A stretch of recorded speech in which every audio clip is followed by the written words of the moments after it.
Tayo ay merong talagang revelation, no, kapahayagan na galing sa Panginoon. At ngayong gabi, ako yung blessed na blessed sa mga narinig ko ngayong gabi. Kasi ngayon ko lang narinig yung, nagtanong kasi ako kay Pastor Junyo kanina habang kami nagkakape. No, hindi ko akalain na makakakape ko si Pastor Junyo tsaka si Pastor. Wala pong plano. Pero sabi ni Pastor Junyo, ang pagbibigay as the Spirit leads you. Alam niyo po, 30 taon na po nang ako'y kumilala sa Panginoon at kung paano po kami sumasamba sa Panginoon ay katulad po ng lahat ng revelation na narinig ko ngayong gabi. Nasabi ng Diyos, magagawa ko na pasaganain ang inyong buhay. Higit pa, overflowing. Higit pa sa inyong pangangailangan upang tayo'y may magamit sa pagsamba sa ating Diyos. No, yan po ang paraan ng aming pagsamba sa Panginoon. Kami po ay kahit nung kami zero pa, no? Utang sa Bombay, lahat ng pangangailangan namin wala, hindi namin alam saan namin kukunin. Pero every time po kami pupunta sa isang church, no? Kita nyo po, wala akong alahas kahit isa. Kasi maraming pagkakataon, kapag ang Panginoon nangusap sa amin, kung ano yung sinabi ng Panginoon, ginagawa namin. Pero siguraduhin nyo po na ang Panginoon ang nagsasalita po sa inyo. Kung minsan po kasi, marami akong naririnig, niyayabangan nila ang Panginoon. Akala nila masusuhulan nila ang Diyos. Magbasa po tayo ng Bible natin, pag uwi natin, umaga, gabi, kasi yan po yung naging buhay namin. Ang salita ng Diyos ay pagkain ng kaluluwa at dyan po nagre-reveal ang Diyos ng mga bagay na hindi mo kayang maunawaan ay ire-reveal sa iyo ng Diyos. Hindi yung mga doktrina at mga nakagawiang mga turo sa religion. Kailangan lalampas tayo sa religion. So ngayong pong araw ay kung kayo po ay maghahandog sa Diyos, ang example po ng Panginoon, yung isang balo. Nung nakita ng Panginoon yung balo na mayroong kusing, sabi ng Panginoon sa kanyang disciple, binigyan niya ng master's degree. No? Yung example natin kanina, si Smith Wigglesworth, walang pinag-aralan. No?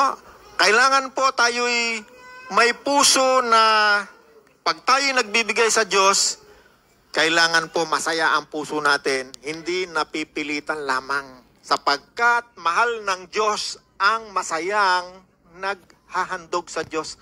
Sa Bible po, no, wala pong tao sa Bible na hindi sumamba sa Diyos, naghahandog. Umpisa po sa anak ni Eva at ni Adan, paghahandog na po ang topic dyan, pareho silang naghandog.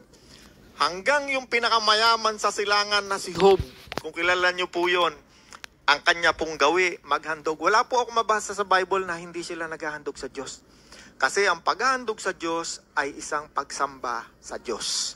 At kung tayo po ilalapit sa altar para handugan ng Diyos, sabihin nyo po ano ang dahilan bakit nyo sinasamba ang Diyos. Kasi po si Solomon, minsan siyang naghandog sa Diyos, nung gabi kinausap siya ng Diyos. Sabi ng Diyos sa kanya, bakit mo ako sinasamba? Ano ang gusto mo? Kaya po ngayong araw, ayun po, nauna na po akong naglagay ng handog sa Diyos. Yan po ay para marami pang kaluluwa ang makakilala kay Kristo. Sabi nga po, mga pastor, ministry ng pastor, tayo naman, ako I believe, ang ministry naming isa ay ministry ng giving. Actually, nagkakilala po kami ng mga taga-Faith Center noong pong pandemic. At kami po ay naglilibot sa mga simbahan para magbigay sa mga pastor at sa mga miyembro. Ngayon po, handa na po ba kayong maghandog sa Diyos? Bago po kayo lumapit dito, alam niyo po kapag kayo ay maghahandog sa Diyos, ang Panginoon, nakukuha niyo yung kanyang atensyon. Katulad nung balo na naghandog. Sabihin niyo sa Panginoon, bakit niyo siya sinasamba? Every time po kami maghahandog sa Diyos, nung pong kami walang-wala. Pandemic po, nakapagpagawa kami ng building. Pandemic, nakapagpagawa kami ng events place sa Tagaytay. Napakarami pong blessing mangyayari. Overflow. Yan po yung revelation sa atin ngayon ng Diyos. Hindi nyo malaman paano dadami yung biyaya ninyo. Amen. Hindi po kukunin ng Diyos ang inyong kabuhayan. Alam ng Diyos kung ano meron tayo. Mag-umpisa tayo doon sa overflow kung anong meron tayo na masaya puso natin. Huwag yung napilitan lang kayo.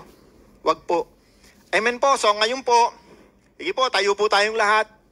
Panalangin po natin muna yung mga hawak nyo na yan ay gamitin ng Diyos sa lahat ng mabuti. Sabihin po natin, O Diyos na mabuti, sasambahin ka po namin ngayon. Nawa, O Diyos, ang salaping ito na ibinigay mo rin sa akin ay gamitin mo sa mabubuti at banal na gawain. Salamat po, Ama, sa pangalan ni Jesus. Amen. Palakpakan natin ng Diyos. Salamat po, Mother Olan. At hahandugan po tayo ng ating pong Children's Church ng isa pong musical number. Ano po, salamat po kay Teacher Joy.